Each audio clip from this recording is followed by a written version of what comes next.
Aujourd'hui, fort se sent très fort. Mais il n'a qu'à savoir que son papa avait été plus fort que lui. Mais où est son papa aujourd'hui? Lui que les chefs d'État, même les chefs d'État européens avaient craint.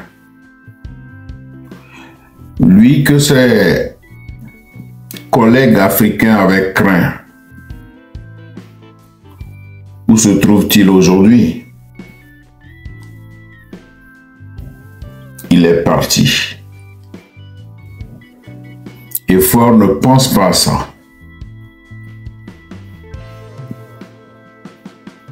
Il ne veut pas lâcher le pouvoir. Mais le moment viendra. Et le moment est proche. Le moment est presque arrivé. L'esclave qui n'est pas capable d'assumer sa révolte ne mérite pas que l'on s'apitoie sur son sort. Cet esclave répondra seul de son malheur s'il se fait des illusions sur la condescendance suspecte d'un maître qui prétend l'affranchir. Seule la lutte libère. Maximum de respect et vivre en considération à tous les combattants de la liberté, guerriers qui sont câblés et connectés sur les ondes de la 105.2 WAG FM pour prendre le maximum de vibrations positives avec le Freedom Fighter Black Soul. Ça se passe sur la session Reggae Time. Rastaman. Les Burkinabés se sont battus. Et ensemble, ils ont pu se libérer d'un pouvoir vieux de 27 années. Les Égyptiens, comme un seul homme, ils se sont battus et ils ont libéré leur pays, dirigé de main de maître, de près de 40 ans, par Moubarak. La Tunisie s'est libérée de Ben Ali. Alors, je suis convaincu que les Togolais vont également libérer le Togo. Oui, les Togolais libéreront leur pays, le Togo. Je suis convaincu que ce jour viendra où les Togolais briseront les chaînes qui les étreignent. Ce jour-là viendra. Dans la nuit calme, ils sont venus en masse. 50 hommes armés pour une seule voix qui passe. Amron ne porte ni fusil ni canon, juste des mots puissants, feu de la rébellion. Le peuple regarde, le cœur en flamme. Amron la voix, peuple enchaîné. Peuple bâillonné, mais pas oublié.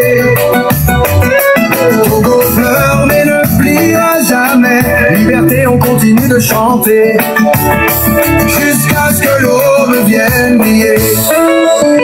Ils l'ont pris chez lui, sans loi, pensant que la peur éteindra sa voix.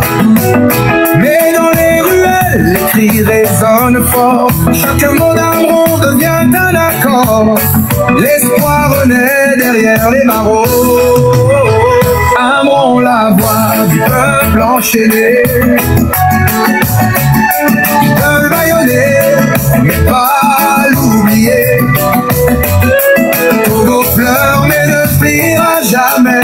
Liberté, on continue de chanter jusqu'à ce que l'aube vienne briller.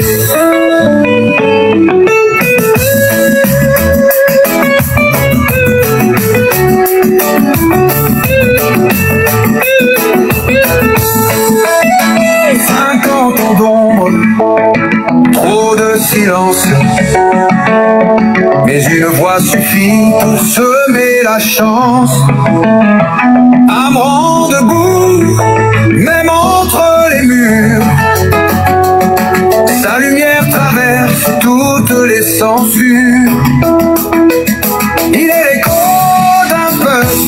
doudou, amenons la voix du peuple enchaîné. Ils peuvent le bâillonner, mais pas l'oublier. Coco pleure mais ne pliera jamais. Liberté, on continue de chanter jusqu'à ce que l'aube vienne briller. La voix du peuple enchaîné. Ils peuvent le bâillonner, mais pas l'oublier. Coco pleure mais ne pliera jamais. Liberté, on continue de chanter jusqu'à ce que l'aube vienne briller.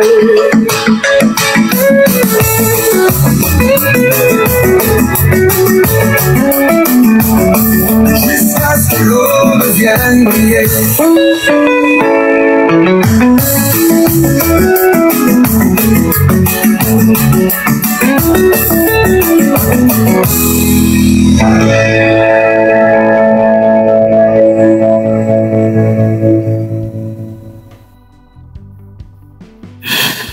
Eh bien, chers amis, merci de m'avoir suivi. Et donc, on se dit bonne nuit. Et voilà, dormez bien. Et merci beaucoup pour votre fidélité sur ma page.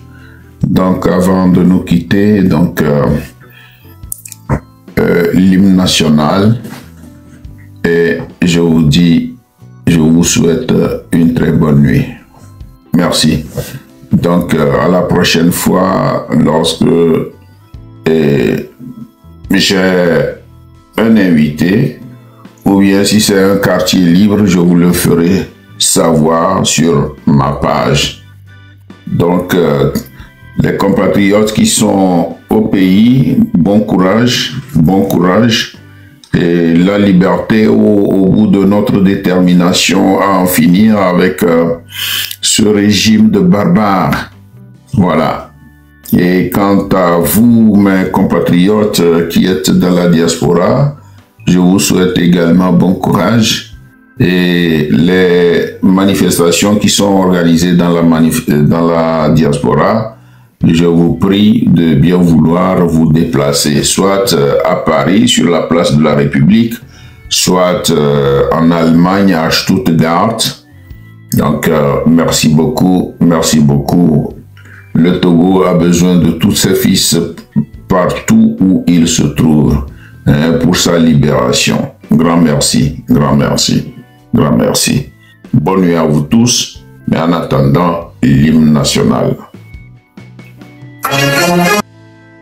Qui vivent encore. Je vous l'ai dit, mon fils aîné est mort, mon père est mort, ma mère est morte, mes petites sœurs sont mortes, toutes mes tantes sont décédées. Il ne me reste presque plus rien. Donc, après toi, rentrer. Tout. Je rentre chez moi, Amen. Assis sous une appartement, entouré de ma famille, du reste de ma famille. C'est tout mon souhait. Amen. Vivre Amen. heureux passer le reste de mes jours. Mais Amen. Si je meurs ici, Dieu m'aura triché. Si je mourais ici, Dieu m'aura triché. Je veux revoir ma terre natale. Inch'Allah. Aller voir la tombe de ma mère et la tombe de mon père. Inch'Allah. Inch'Allah. Ça, tout ira bien. Parce tout que ira bien. Mes enfants sont ici. J'ai 3 de mes enfants. Il y a mon garçon qui a Mustang, il y a ma grande fille et ma Benjamin qui sont à Hambourg. Ouais. Ma grande fille, elle a 41 ans. Ouais. Mon fils qui a Mustang a 38 ans. Et la Benjamin, elle aura 26 ou 27 ans. Ah. C'est la toute dernière, ça. Mais ça fait mal, ce régime, ça fait mal. Il a fait trop de mal. Dans chaque famille, ce régime a fait du mal. Et comme ils le savent, ils ne veulent pas quitter le pouvoir. Parce qu'ils savent ce qui les attend. Courage. Les gens te disent en bas, courage, courage, courage. Je ne lis que courage, courage en bas. Merci, merci, mes chers frères. Courage. Frères et sœurs, merci. Oh mon Dieu. Mon Dieu.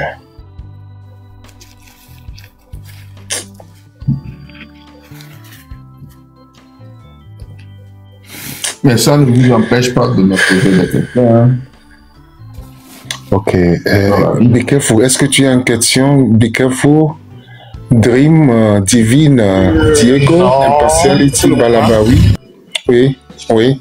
D'accord. Et il y a aussi Balabawi là. Balabawi a déjà parlé, je pense. Oui, Diego Gattuso. Oui, oui. Si tu as une question à poser au grand frère, à notre aîné, tu as l'occasion, hein? Tu as l'occasion de lui poser la question. Je rentre, c'est le vide. Tous mes amis sont morts. En toute humilité. Mes fidèles amis sont morts. Beaucoup de membres de ma famille, comme je l'ai dit, mes petites sœurs, mon fils aîné, toutes mes tantes sont mortes. Mon père, ma mère. La maison est presque vide. Et il meurt. Je n'ai pas l'occasion de rentrer au pays, au moins pour les cérémonies. Et tout mon souhait aujourd'hui est de rentrer dans mon pays, aller voir la tombe de ma mère, baiser la tombe de ma mère, prier pour elle, voir la tombe de mon père, prier pour mon père. Oh mon Dieu. C'est pourquoi je ne me cache pas, je ne voile pas ma face. Je mène mon combat avec visage découvert, avec mon nom partout. Et Fort lui-même le sait. Fort le sait. J'ai combattu son papa. C'est pas lui que je vais arrêter de combattre.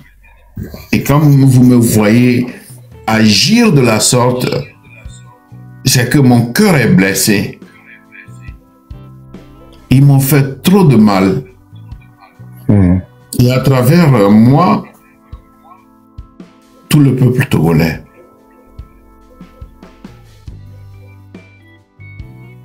Donc, ceux qui comprennent, comprennent. Ceux qui comprennent ma lutte et qui sont même du RPT Unir comprennent que celui-là, il a raison. J'ai raison. Pas une seule fois, pas deux fois, pas trois fois. J'ai toujours été traîné dans la boue, arrêté plusieurs fois pour mes opinions, pour la presse et pour le fait aussi que je suis un modérateur que je lance. À l'époque, j'étais vraiment éloquent. Hein? C'est pas maintenant où j'ai vieilli ou j'ai perdu mon éloquence. Vous l'êtes toujours, hein? Vous l'êtes toujours. Vous avez toujours été éloquent, vous l'êtes toujours. Monsieur Gattuso, vous avez voulu poser une question, hein? Allez, posez-la. Effectivement, en toute humilité, bonsoir, doyen. Bonsoir, Diogo. D'être au milieu de nous ici, avec fierté, on vous reçoit et on vous écoute. Merci beaucoup. Bon, ma petite question, vous connaissiez déjà la réponse, est-ce que vous avez montré votre bibliothèque virtuelle? Maintenant, est-ce que vous avez votre bibliothèque qu'on peut toucher par la main? C'est-à-dire, vous avez... On vous entend parfois et votre voix s'en va et elle revient. Je vous entends mal. Oui, alors, est-ce que vous m'entendez? Tout le monde m'entend? Oui. Ok. Bon, j'aimerais poser une question. Bon, j'avais commencé par dire merci d'être au milieu de nous.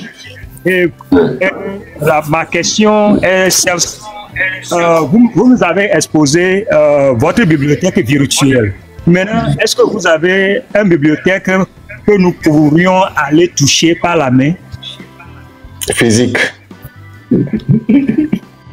Même à Sokoria, il marchait, il descendait avec cette troupe. Ils empruntaient la voie là, de Pangalam là-bas. Moi, je le vois. Bien sûr. Ah ouais. Bien sûr. Bien sûr. Bien sûr. Et il avait même une copine dans notre quartier. Donc, il venait avec sa troupe, comme vous le dites, avec sa Jeep. C'est ça. Avec sa Jeep, avec de grandes antennes. Et quand il passait, c'était la débandade. Et à la prison civile de Kara, il avait toute la latitude de sortir les prisonniers, de les emmener au camp, en Lanja. Certains qui n'avaient pas la chance ne revenaient plus à la prison. Ils étaient battus, torturés, et puis bon, ils perdaient la vie là-bas. Et quand moi je suis arrivé à la prison, j'ai vu un frère qui avait été vraiment battu. Les fesses étaient en sang, il ne pouvait pas s'asseoir, il se couchait sur le ventre. Et non, c'était pas facile. Bon, j'ai été arrêté, j'ai fait la prison, je n'ai pas été jugé, on m'a libéré comme ça, je n'ai eu aucune indemnité, rien. Et quand j'étais libéré, j'ai fait pire que ce que j'avais fait et qu'on me reprochait. Bon. Voilà, et dans toute la ville de Sokodé, ben, quand je passais, ben, c'est un héros qui passait. Parce que les gens se demandaient, mais le jeune professeur là, qu'est-ce qu'il a? Est-ce qu'il a des gris-gris ou comment? Mon nom criait partout dans les presses, sur les radios, Kara, Lomé. Il y avait un journaliste britannique qui a pris sa moto trail. Il a quitté Lomé avec sa moto trail pour venir chez moi. On lui a indiqué mon établissement. J'avais déjà quitté le CEG de Pangalam, j'étais revenu au CEG Aviation. Et c'est là qu'il est venu me chercher pour m'interroger, me poser des questions. Et le lendemain, mon nom se retrouvait sur la BBC. Bon, il y a tant de choses que je ne peux pas vous raconter ici. Il y a tant de choses, tant de choses. Donc, à l'époque, le colonel Ernest Nyasingbe dirigeait donc le camp Lanja. Et quand il envoyait chercher les gens à la prison, moi j'étais là-bas. Puisqu'il me connaissait très bien. On a fait ensemble le lycée. Lui, il était en classe série C. Moi, j'étais...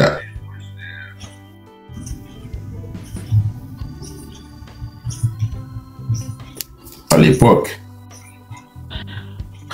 Donc, je me suis dit, ben, puisque celui-là me connaît, s'il sait que je suis à la prison, c'est foutu pour moi. Et heureusement, il n'a pas su que j'étais là-bas. Bon, et un 31 décembre 1993, c'est l'ancien président de la Cour constitutionnelle, M. Aboudou Assouma, qui était venu à la prison. En ce temps-là, le 31 décembre, tous les ministres étaient avec Eyadema Apia. Et c'est Eyadema qui l'a envoyé à la prison civile pour procéder à ma libération. C'est comme ça que j'ai été libéré. Et j'étais revenu. Et quelques moments, il y avait la campagne. Donc j'ai été libéré le 31 décembre 1993. Et 2 mois après, presque 1 mois et quelques, monsieur, comment il s'appelle, Elo Machimachimekuno. Agboibo. Agboibo. J'ai les images.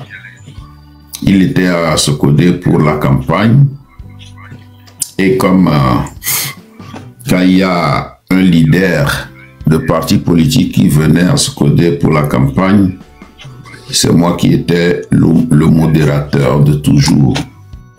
Donc c'est moi qui distribuais la parole au stade municipal de Sokodé, dans un terrain plein de public. Et moi j'étais toujours avec mon micro. Voilà, donc ce jour-là, quand Abouibo était là, les vieilles femmes qui étaient à la tribune n'avaient jamais pensé que j'accepterais venir encore animer le meeting. Et quand ces femmes-là m'ont vu à la tribune, elles ont commencé par pleurer. Dit, oh.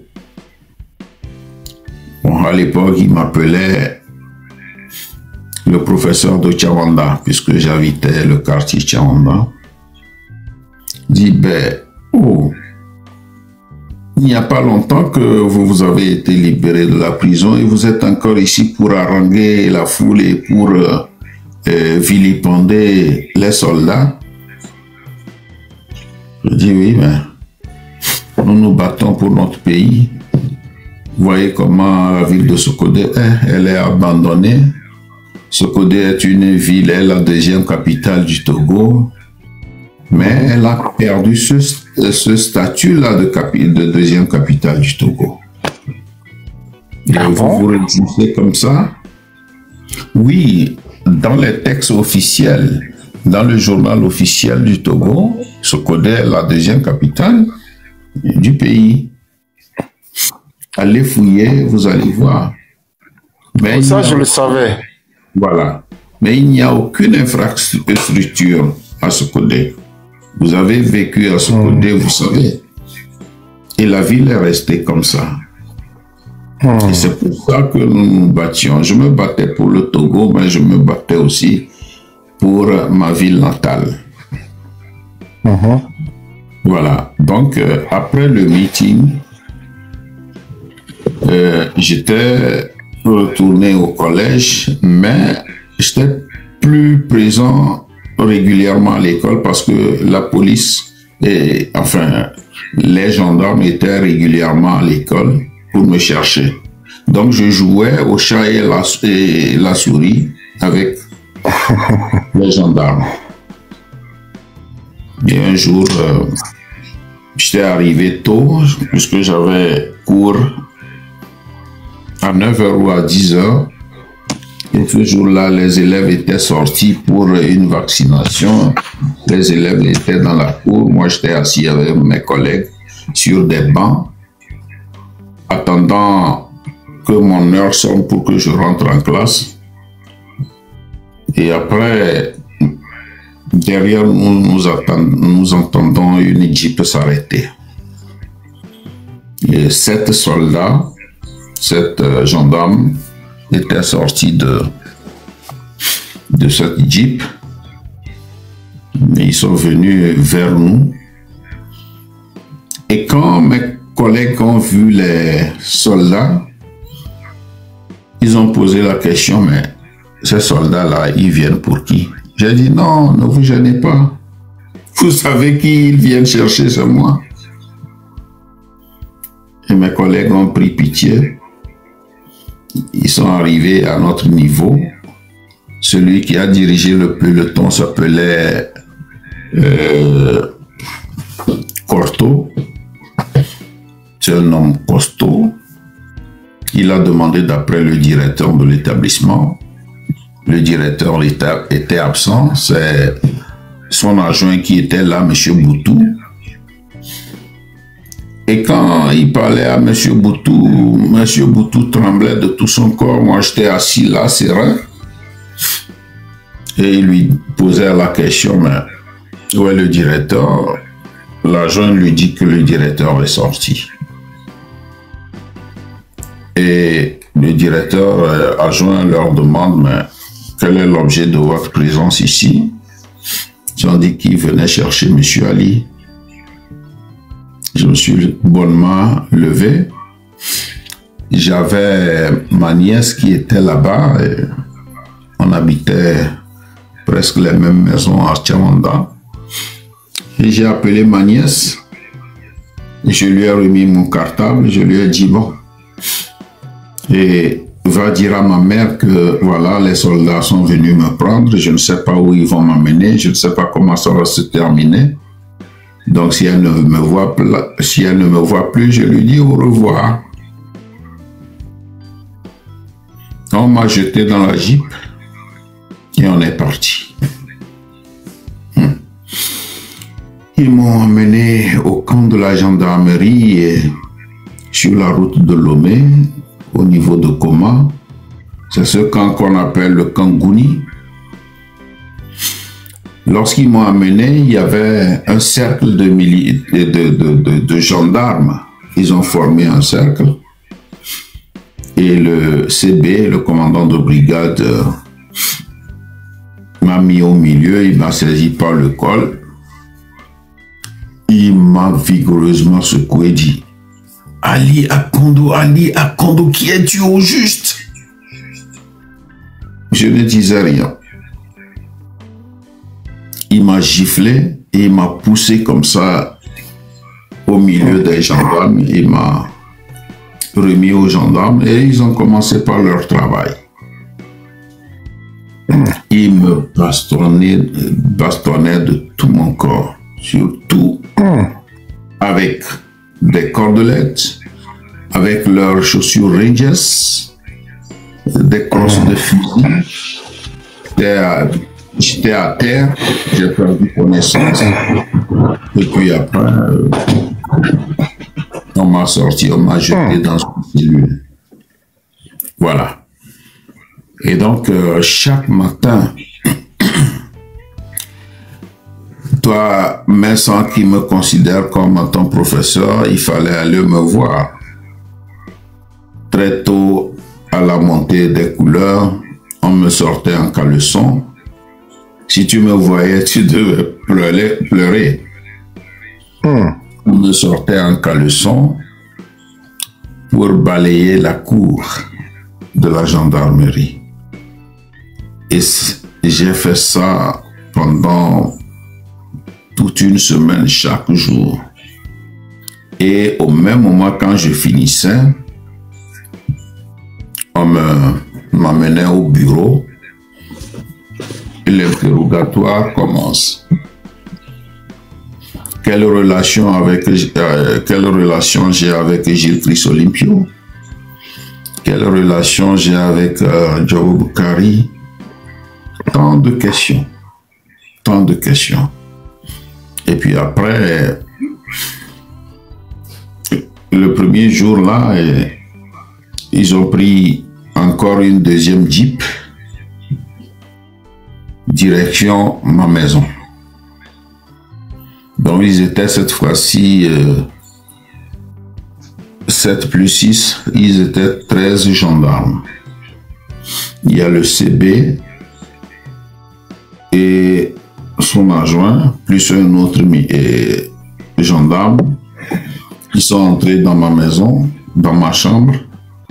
Et quant aux autres, ils ont encerclé ma maison. Donc, ils se sont mis à perquisitionner ma maison, dans le plafond, sous mon lit. Et moi, j'avais un carton plein de journaux de la presse privée. Et parmi ces presses privées, il y avait ma propre presse privée, la lettre de Tchaoudjo. Et puisque, avec un ami, nous avions créé une presse privée qui relatait tout ce qui se passait au Nord. Et c'était l'unique presse du Nord. Et c'est ça aussi qui a fait que j'ai eu tant de difficultés avec les gendarmes. Parce qu'on me traitait de traître à la cause des Yadema. Étant un homme du Nord, je ne devais pas critiquer le régime parce que je suis du Nord. Et la phrase que je leur ai dite et qui les a énervés et qui leur a donné raison de me brutaliser encore et de me mettre à l'électrochoc, c'est que j'ai dit: je ne suis pas une personne, je suis la vérité. Si les gens du Sud sont véridiques, mon droit est de les suivre. Je suis les idées, je ne suis pas les hommes. Mes amis, ça n'a pas été facile. Aujourd'hui, je suis dans ce camp de gendarmerie. Le lendemain, on m'emmène dans un autre camp à Kédia. Et à Kédia, il y avait une petite cellule comme ça, bourrée de ceux qui avaient été arrêtés. Et là, la nuit, c'était le CBA Souma. C'était le CBA Soumano là-bas, non? Non, c'était pas le CBA Soumano, c'était... Non. À chose, au camp de la gendarmerie sur la route de Lomé, c'était le CB Tchassama. C'est pas Souma, Tchassama.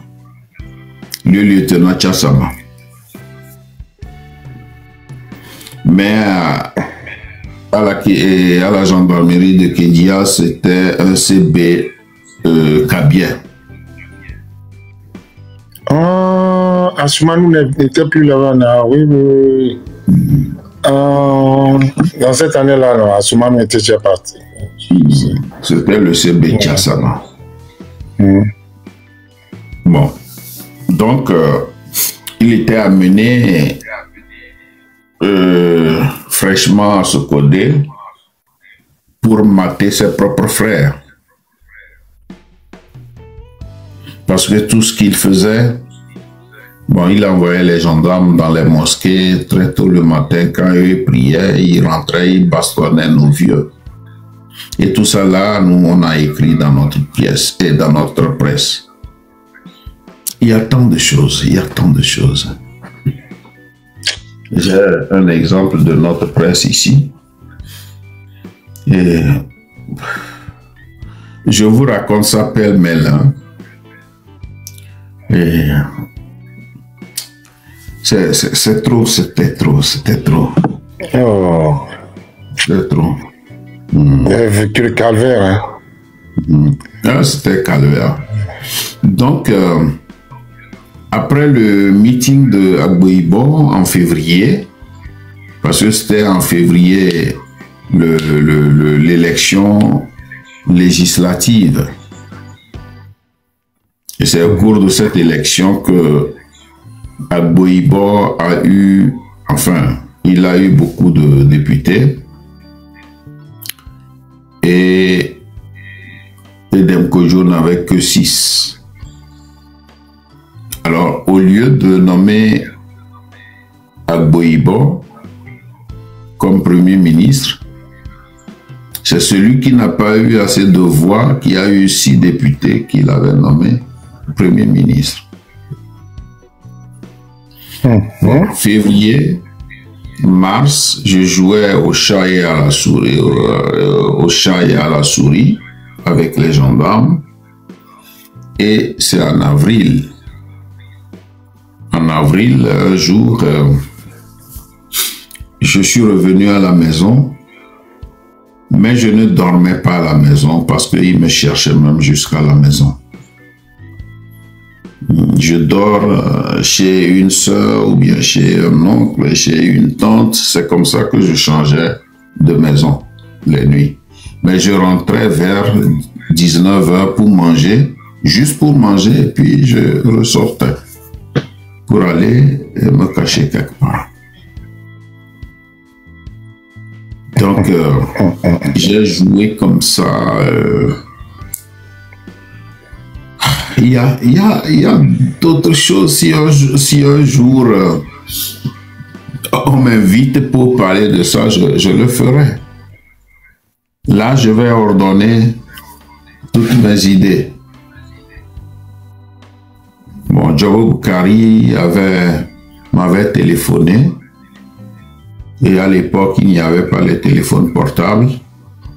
Mais il y avait une famille qui s'appelait Tchadré et dans leur maison, il y avait téléphone. Donc, si quelqu'un voulait me voir, il appelle là-bas, il me fixe rendez-vous et celui-là envoie un enfant pour me dire que j'ai un coup de fil et à telle heure, je devais être là. Donc, j'y suis allé sur rendez-vous et au bout du fil, mon cousin Djabo Boukari, paix à son âme, celui qui a été... Vous vous rappelez de Djabo Boukari? Bien sûr. Oui, bien sûr, bien sûr. Djabo Boukari, c'est celui qui a été assassiné par empoisonnement. C'est exact. Voilà. Et lui, c'est mon cousin parce que sa mère est la grande sœur à ma mère. Donc, sa mère et ma mère sont de même père. Bon, alors, il m'a appelé au téléphone, il dit, mon jeune frère, il m'a appelé par mon nom de baptême, Mokhtar. Il dit, là où je te parle, la nuit, fais tout pour quitter Sokodé. Si tu restes à Sokodé, c'est tant pis pour toi. Le lendemain, ils te descendront. Donc, dans la nuit, précipitamment, je ne savais pas quoi dire à ma mère. Lui dire que, bon, le frère Djabo Boukari m'a téléphoné pour me dire de quitter la ville, lui dire la vérité, ou bien lui dire que je vais au voyage, je fais un voyage et je reviens. Finalement, c'est ça que j'ai adopté. J'ai dit à ma mère que bon. Et mon cousin m'a appelé, m'a dit de quitter la ville, mais je vais à un voyage, mais je reviens. Donc c'était en avril, et quand j'ai quitté avril 1994, c'est fini jusqu'aujourd'hui. Oh my God, elle vit encore. Maman est décédée en 2015. Pardon. Mon papa est décédé quand je suis arrivé ici il y a 1 an. J'ai fait 1 an d'exil au Bénin. Et c'est puisque mon dossier était au niveau de l'ambassade d'Allemagne au Togo. Donc, je me suis masqué, j'ai pris un taxi bagage et je suis allé au Bénin, nuitamment. Alors, au Bénin, il y a eu des contacts entre l'ambassadeur d'Allemagne au Togo avec l'ambassadeur d'Allemagne au Bénin. Il lui a dit de faire rapidement mon visa pour quitter le Bénin parce que il y a les hommes en civil qui traquent les opposants et qui sont ramenés au pays. Donc pour moi, c'est un cas urgent. Et c'est ça, sur mon passeport, c'est mis séjour indéterminé en Allemagne. Ce qui est rare. Ce qui est rare. Et quand j'étais arrivé ici en Allemagne, je suis arrivé le 14 juin 1995, puisque j'ai quitté 1994, j'ai passé un an au Bénin et je suis arrivé le 14 juin 1995 en Allemagne. J'ai été reçu à l'aéroport par les journalistes de Bremen. Mais mon billet d'avion a été acheté par Reporters sans frontières de Hambourg. Et ma chambre mon appartement était déjà prévu pour moi. Donc, c'est à peu près ce qui s'est passé avec moi. Et depuis 1994, je n'ai plus foulé le sol togolais. Ça fait 31 ans. 31 ans. Donc, j'arrivais en Allemagne en 94 et en 95, le 14 juin.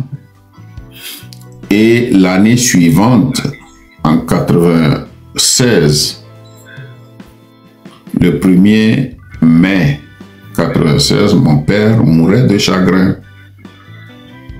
Oh là là. Parce que c'est moi qui veillais sur la famille. Je suis le fils aîné. Et mon père a souffert de mon enfant. Il a pensé, il était bourré de pensées. Et il en est décédé. C'est ma maman qui a été courageuse. Elle a supporté les humiliations. Et bon, en 2015. Humiliation? Pourquoi? 2015, elle est décédée. Pardon? Pourquoi humiliation? Pourquoi elle a subi l'humiliation? Oui, les humiliations parce que, bon, on venait lui dire que c'est elle qui n'a pas éduqué bien son fils parce que son fils insulte le régime. Ça. Donc, et qui faisait ça? C'est toujours la gendarmerie. Les soldats? Oui. En 2005, lorsque Faure a pris le pouvoir, vous savez que quand il a pris le pouvoir imposé par l'armée, la communauté internationale a crié que ça ne devait pas se passer comme ça et qu'il fallait une élection. Donc l'élection a été faite. Il était aux prises avec Bob Akitani. Voilà. Donc, c'est Bob Akitani qui avait gagné les élections, mais c'est fort. Ah oui. Vous avez vu comment les soldats, le jour des élections, ils ont emporté les urnes. Et ils couraient. Bien. Donc,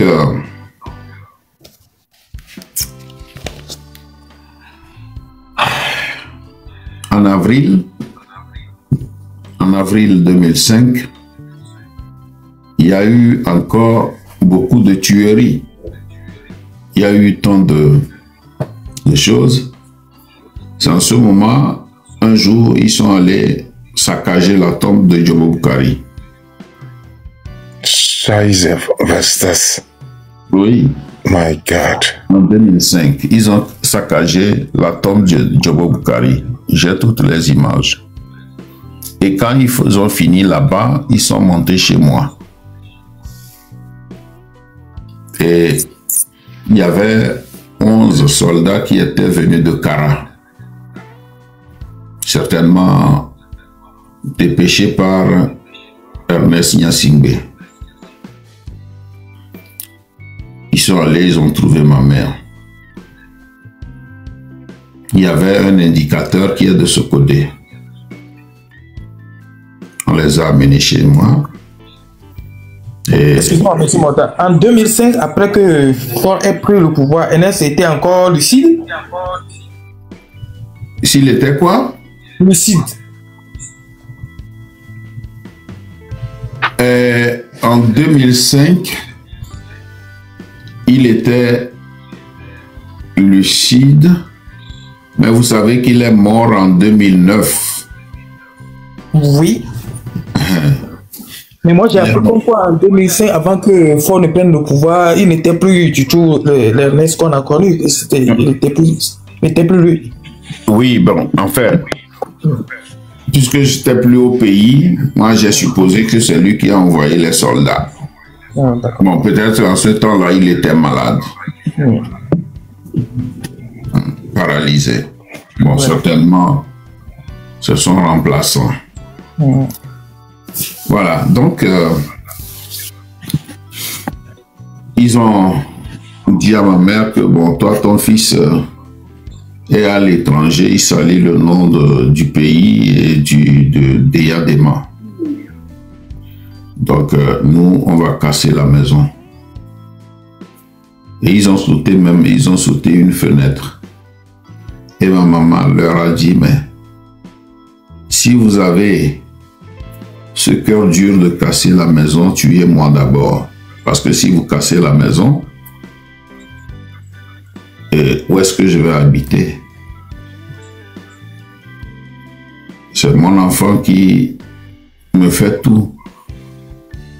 Vous dites que moi, je ne l'ai pas bien éduqué. Lui, il est grand, il a une femme, il a des enfants. Et il est libre de penser ce qu'il pense. Et quand la maman leur a dit, bon, vous pouvez me tuer avant de casser la maison.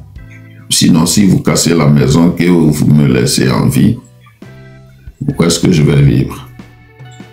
Ils ont pris pitié, ils sont partis. 1 heure de temps après, ils sont partis.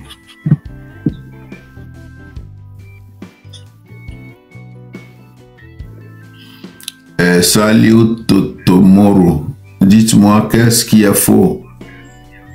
Ou bien c'est qui? Non, c'est quelqu'un. Il parlait à Be Careful. C'est elle qui dit que c'est faux. Qu'est-ce qui est faux en fait? On ne sait même pas ce que... Je ne sais pas. Bon, peut-être qu'il ne parle pas de moi. Il parlait de Be Careful. Celui qui ok. Sinon, celui qui a un âge avancé, qu'à l'époque il était à Sokodé, il viendra et il peut venir témoigner. Parce que mon nom était sur toutes les lèvres à Sokodé. À l'époque, ceux qui avaient mon âge savaient tout ce qui s'était passé avec moi. Donc, ce que je dis, il n'y a pas de fausseté dedans. Bien, alors, 1 heure de temps après, ils sont revenus avec un petit poster de Faure. Et ils ont demandé à ma mère de coller ça sur le portail d'entrée. Maman a appelé les enfants. Venez coller le poster du président. Les enfants ont collé. Et quand les soldats sont partis, maman a rappelé les enfants, venez décoller. Venez vite décoller le poster de Faure. Et c'est ce qui a été fait. Voilà. Et à l'époque, c'était publié dans les presses, à l'époque. Voilà. Donc, c'était tout un calvaire pour toi à l'époque. J'ai demandé à ma maman de venir passer 3 mois ici. Elle dit, mon fils, je ne peux pas aller dans votre froid là. Tout mon souhait, tout ce que tu pouvais me faire pour que tu sois béni, c'est de m'emmener à la Mecque. Oh là là. Ah bon? Je ne viendrai pas. Et donc, j'ai cédé à la volonté de ma mère, je l'ai amenée à la Mecque. Bon. Et elle a vécu jusqu'en 2015. Et elle est décédée. À quel âge? À 87 ans. Oh, elle a vieilli, hein? 87, c'est assez, hein? Mais si tu la vois sur la photo, c'est quelqu'un. Elle est encore bien portante. Attends, je vais voir si je peux vous montrer la photo de ma maman.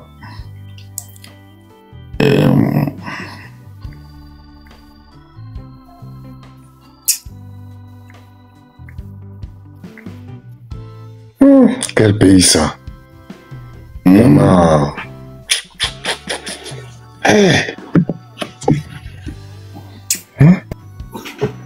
Les Nyasimbe là, ils ont trop fait. Hein? C'est ma maman. Oh! Mais elle est encore très jeune comme ça. Mais dis donc, très belle femme. Wow, c'est incroyable. Aladja. Adja. Et cette tenue-là, quand elle s'est fait coudre cette tenue-là, elle m'a fait coudre aussi. Et elle me l'a envoyé. Que c'est à elle et à moi seul. Cette tenue. Voilà. Les gens posent la question là en bas pour savoir si c'était depuis là vous l'avez plus vu jusqu'à sa mort. Je ne l'ai plus vu. Et ce n'est qu'en 2019. Ce n'est qu'en 2019 que bon. Il y a tant d'années, ma famille ne m'a plus revu et j'étais allé au Ghana. Et donc, certains de ma famille sont venus au Ghana me voir. Et le jour où je devais quitter le Ghana, ben, c'était des pleurs. Hein. Je demandais quand est-ce qu'on va se revoir. Rien n'est sûr qu'ils peuvent me revoir encore. Voilà. Mes enfants, ceux qui sont au pays, sont allés là-bas me voir. C'est dur à raconter, c'est dur. Mais ce régime-là, il va le payer un jour. À Kondo. Oui. Non, je vous en prie, je parlais à madame, je vous en prie. Pardon. Ah, ok.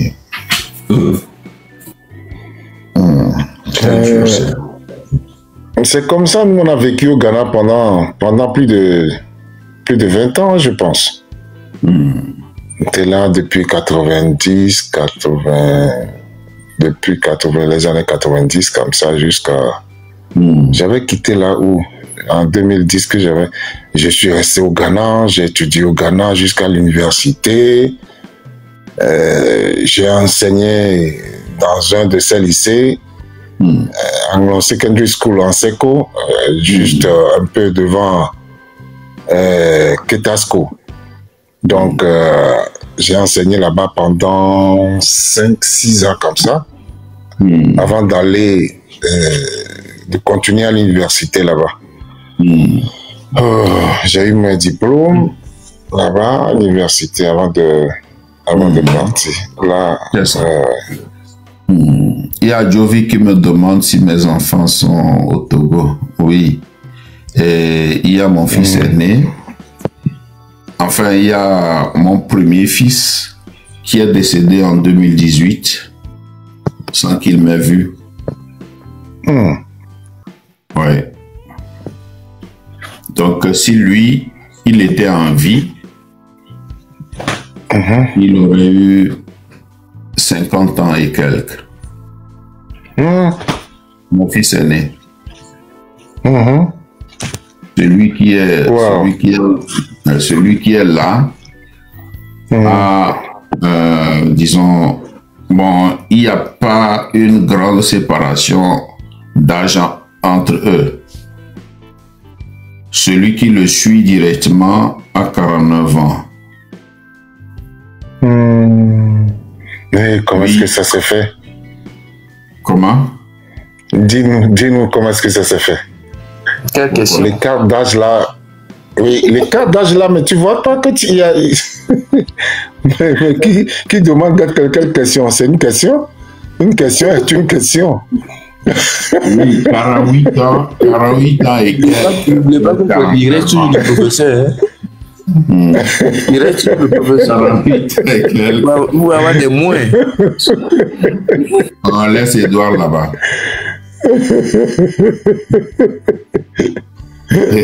Non, mon professeur, il est tranchant.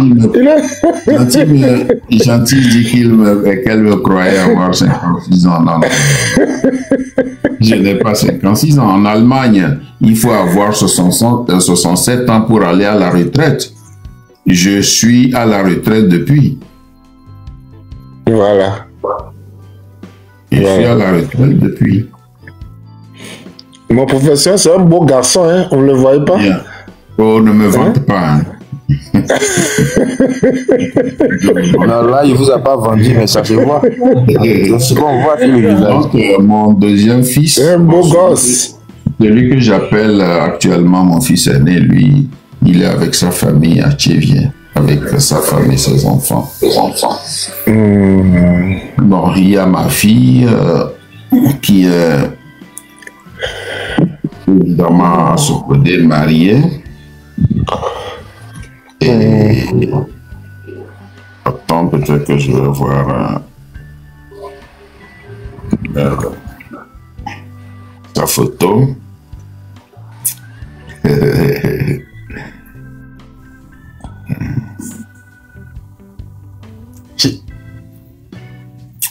Un instant. J'espère que ça ne va pas leur causer de problèmes. Hein? Non. Non. Elle est mariée, hein. Ceux qui veulent faire leur choix, là, il faut arrêter. Non, attends, elle est mariée? Il faut bien... Je dis bien qu'elle est mariée, elle a 2 enfants. Oh, Chaïse.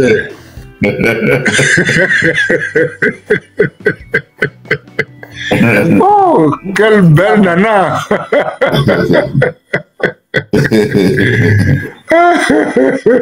Ah oui, hein. Impartiality. Vous n'avez plus vos stylos rouges? C'est mon labiawa, c'est d'angeli couris, dojo kosoro de dangalan couris, à la casa bawa, et c'est le roux qui fait guiwa, le doyo. Oh, Madje Popo là. Oh, Madje Popo. Yeah. Non, mais ça, c'est. Elle appartient au lever du soleil, hein. Et ici, ce sont mes enfants. Eux, ils sont ici. Oui. Oh, tous sont... Hey, celle-là, elle est belle, hein, franchement. Celle qui est devant toi, là, à côté de toi, là. Waouh. Elle est super belle, je t'assure. Elle aussi, elle est mariée. Hein.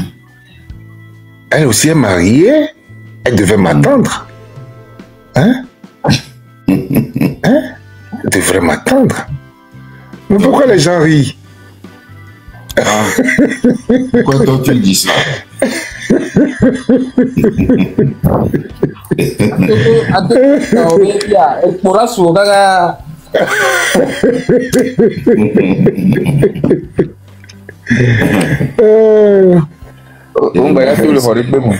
Mon fils, lui, il est... Mon fils, lui, il est là. Ton fils, il est où? Musta.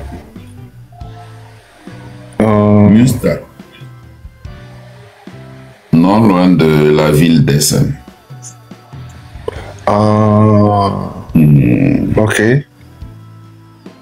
Et la Benjamine, c'est...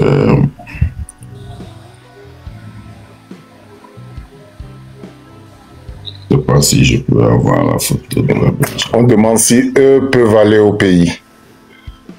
Oui, oui, mais en fermant leur gueule.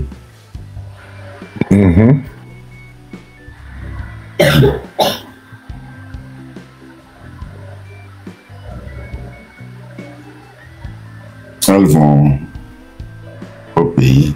Il y a récemment qu'elles sont revenues de là.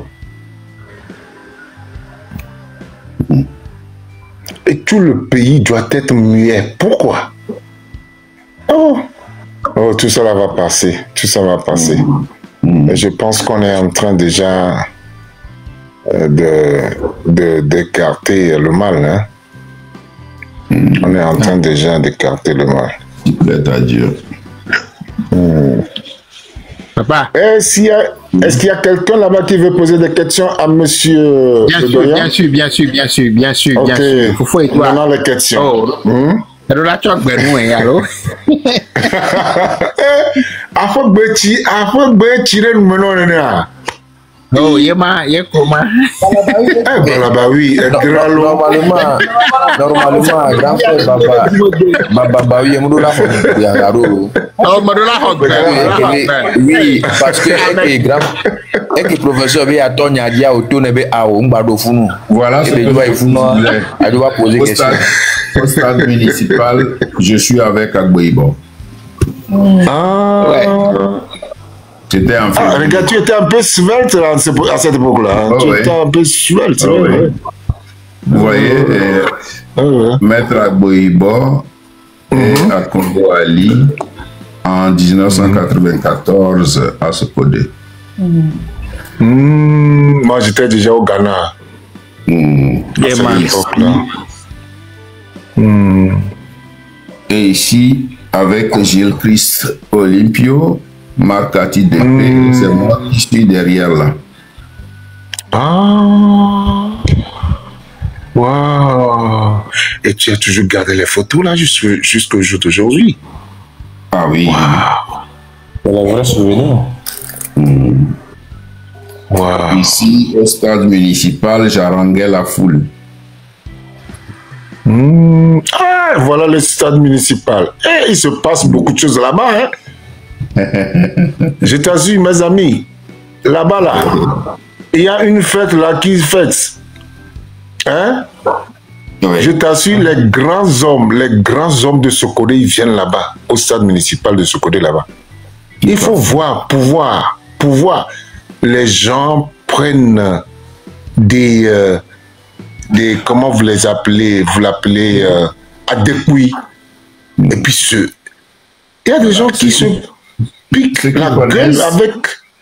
Ils connaissent le nom de Nayon, l'étudiant. Oui, je connais. Libérer Nayon. Nayon est passé chez nous au camp de transit avant de quitter.